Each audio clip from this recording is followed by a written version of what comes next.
Welcome back friends. My name is Hemanth. మీరు చూస్తున్నారు Kumar education YouTube channel. ఈ రోజు వీడియోలో తెలంగాణకు సంబంధించినటువంటి ఒక లేటెస్ట్ అప్డేట్ అనేది అయితే రావడం జరిగింది. Let's start the topic. EAMCET BiPC ప్రవేశాల యొక్క కౌన్సిలింగ్ అనేది అయితే మనకి ఈరోజు రేపు సర్టిఫికేట్ వెరిఫికేషన్ ప్రాసెస్ అనేది అయితే అవుతుంది ఫ్రెండ్స్. దానికి హాజరవ్వాలనేసి అయితే ప్రవేశాల కమిటీ అయితే తెలిపింది. ఇప్పటికీ కూడా మనకి 8,216 మంది విద్యార్థులు అయితే స్లాట్ బుకింగ్ అయితే చేసుకున్నారని అక్కడ కన్వీనర్ నవీన్ మిట్టర్ గారు అయితే పేర్కొన్నారు. ఈ వెరిఫికేషన్ అయ్యాక ఈ రోజు నుంచి 22 వరకు వెబ్ ఆప్షన్లు ఇచ్చుకోవాలనేసి అయితే అతను చెప్తున్నారు ఫ్రెండ్స్. అయితే బైపీసీ విద్యార్థులు ఫండమెంటల్ మ్యాథ్స్ కోర్సుల్లో ఉత్తీర్ణులైతే బయోటెక్నాలజీతో పాటుగా కూడా చేరవచ్చు అనేసి కూడా వీరు చెప్పడం అయితే జరిగింది ఫ్రెండ్స్.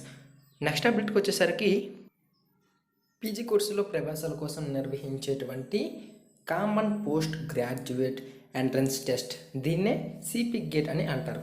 దీన్ని డిసెంబర్ 2 నుంచి అయితే మనకి ప్రారంభిస్తున్నారు ఫ్రెండ్స్. 51 సబ్జెక్టుల్లో ఎంట్రన్స్ల కోసం అయితే జరిగే ఈ పరీక్షలు అనేవి 10 రోజుల పాటు అయితే జరుగుతున్నాయి. రోజు ఉదయం 9 గంటల నుంచి అంటే 9:30 నుంచి 11 గంటల వరకు, మధ్యాహ్నం సెక్షన్ వచ్చేసి 1 గంట నుంచి 2:30 వరకు, మళ్ళీ ఈవినింగ్ సెక్షన్ వచ్చేసి సాయంత్రం 4:30 నుంచి 6 గంటల వరకు అయితే 3 సెక్షన్లో అయితే మనకి ఈ ఎగ్జామ్స్ అనేవి అయితే నిర్వహిస్తున్నారు. ఈ నెల 26న ఈ హాల్ టికెట్స్ ఏవైతే ఉన్నాయో వాటిని ఇవ్వడం అయితే జరుగుతుంది ఫ్రెండ్స్.